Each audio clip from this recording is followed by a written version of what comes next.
Rail सफर में भीख मांगने के दौरान एक सूट बूट पहने सेठ जी उसे दिखे।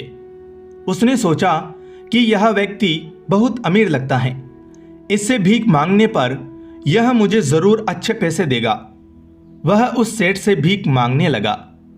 भिखारी को देखकर उस सेठ ने कहा, तुम हमेशा मांगते ही हो, क्या कभी किसी को कुछ देते भी हो? भिखारी बोला, साहब मैं तो भिखारी हूं, हमेशा लोगों से मांगता ही रहता हूं। मेरी इतनी औकात कहां कि किसी को कुछ दे सकूं। सेठ बोला, जब किसी को कुछ दे नहीं सकते तो तुम्हें मांगने का भी कोई हक नहीं है। मैं एक व्यापारी हूं और लेने देने में ही विश्वास करता हूं। अगर तुम्हारे पास मुझे कुछ देने को हो तभी मैं तुम्हें बदले में कुछ दे सकता हूं। तभी वह स्टेशन आ गया जहां पर उस सेठ को उतरना था। वह ट्रेन से उतरा और चला गया। इधर भिखारी सेठ की कही गई बात के बारे में सोचने लगा। सेठ के द्वारा कही गई बात उस भिखारी के दिल में उतर गई। वह सोचने लगा कि शायद मुझे भीख में अधिक पैसा इसीलिए नहीं मिलता क्योंकि मैं उसके बदले में किसी को कुछ दे नहीं पाता हूं। लेकिन मैं तो भिखारी हूं, किसी को कुछ देने लायक भी नहीं हूं। लेकिन कब तक मैं लोगों को बिना कुछ दिए केवल मांगता ही रहूंगा।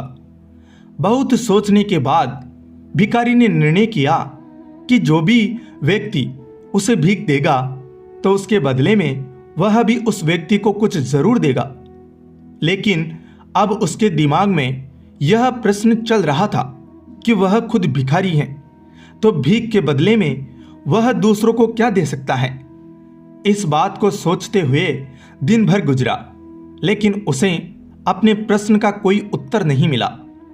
दूसरे दिन जब वह स्टेशन के पास बैठा हुआ था तभी उसकी नजर कुछ फूलों पर पड़ी जो स्टेशन के आसपास के पौधों पर खिल रहे थे। उसने सोचा, क्यों न मैं लोगों को भीख के बदले कुछ फूल दे दिया करूं। उसको अपना यह विचार अच्छा लगा और उसने वहां से कुछ फूल तोड़ लिए। वह ट्रेन में भीख मांगने पहुंचा। जब भी कोई उसे भीख देता तो उसके बदले में वह भीख देने वाले को कुछ फूल दे देता। उन फूलों को लोग खुश होकर अपने पास रख लेते थे। अब भिखारी रोज फूल तोड़ता और भीख के बदले में उन फूलों को लोगों में बांट देता था। कुछ ही दिनों में उसने महसूस किया कि अब उसे बहुत अधिक लोग भीख देने लगे हैं। वह स्टेशन के पास के सभी फूलों को तोड़ लाता था। जब तक उसके पास फूल रहते थे तब तक उसे बहुत से लोग भीख देते थे। लेकिन जब फूल बांटते बांटते खत्म हो जाते थे तो उसे भीख भी नहीं मिलती थी। अब रोज ऐसा ही चलता रहा। एक दिन जब वह भीख मांग रहा था तो उसने देखा कि वही सेठ ट्रेन में बैठे हैं, जिसकी वजह से उसे भीख के बदले फूल देने की प्रेरणा मिली थी। वह तुरंत उस व्यक्ति के पास पहुंच गया और भीख मांगते हुए बोला, आज मेरे पास आपको देने के लिए कुछ फूल हैं, आप मुझे भीख दीजिए, बदले में मैं आपको कुछ फूल दूंगा। सेठ ने उसे भीख के रूप में कुछ पैसे दे दिए और भिखारी ने कुछ फूल उसे दे दिए। उस सेठ को यह बात बहुत पसंद आई। सेठ बोला, वह क्या बात है, आज तुम भी मेरी तरह एक व्यापारी बन गए हो। इतना कहकर फूल लेकर वह सेठ स्टेशन पर उतर गया। लेकिन उस सेठ द्वारा कही गई बात एक बार फिर से उस भिखारी के दिल में उतर गई। वह बार बार उस सेठ के द्वारा कही गई बात के बारे में सोचने लगा और बहुत खुश होने लगा। उसकी आंखें अब चमकने लगी। उसे लगने लगा कि अब उसके हाथ सफलता की वह चाबी लग गई है जिसके द्वारा वह अपने जीवन को बदल सकता है। वह तुरंत ट्रेन से नीचे उतरा और उत्साहित होकर बहुत तेज आवाज में ऊपर आसमान की ओर देखकर बोला, मैं भिखारी नहीं हूं, मैं तो एक व्यापारी हूं। मैं भी उस सेठ जैसा बन सकता हूं, मैं भी अमीर बन सकता हूं। लोगों ने उसे देखा तो सोचा कि शायद यह भिखारी पागल हो गया है। अगले दिन से वह भिखारी उस स्टेशन पर फिर कभी नहीं दिखा। 1 वर्ष बाद इसी स्टेशन पर 2 व्यक्ति सूट बूट पहने हुए यात्रा कर रहे थे। दोनों ने एक दूसरे को देखा तो उनमें से एक ने दूसरे को हाथ जोड़कर प्रणाम किया और कहा, क्या आपने मुझे पहचाना? सेठ बोला, नहीं तो, शायद हम लोग पहली बार मिल रहे हैं।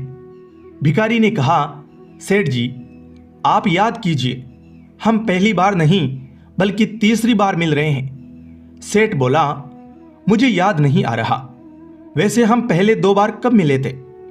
अब पहला व्यक्ति मुस्कुराया और बोला, हम पहले भी 2 बार इसी ट्रेन में मिले थे।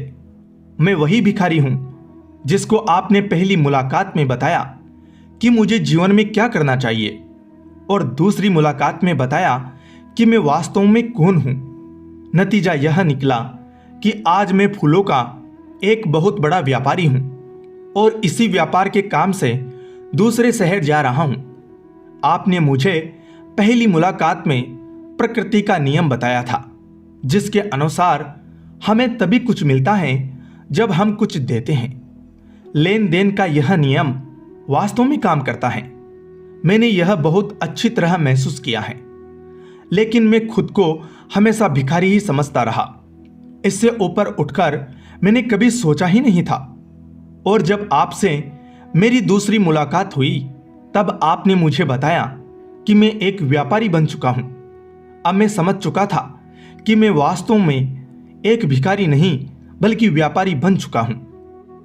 भारतीय महापुरुषों ने संभवतः इसीलिए स्वयं को जानने पर सबसे अधिक जोर दिया और फिर कहा, समझ की ही तो बात है। भिखारी ने स्वयं को जब तक भिखारी समझा वह भिखारी रहा। उसने स्वयं को व्यापारी मान लिया, व्यापारी बन गया। जिस दिन हम समझ लेंगे कि मैं कौन हूं, अर्थात मैं भगवान का अंश हूं, फिर जानने समझने को रह ही क्या जाएगा। तो दोस्तों, कहानी आपको पसंद आई हो तो लाइक, शेयर और चैनल को सब्सक्राइब करें। धन्यवाद।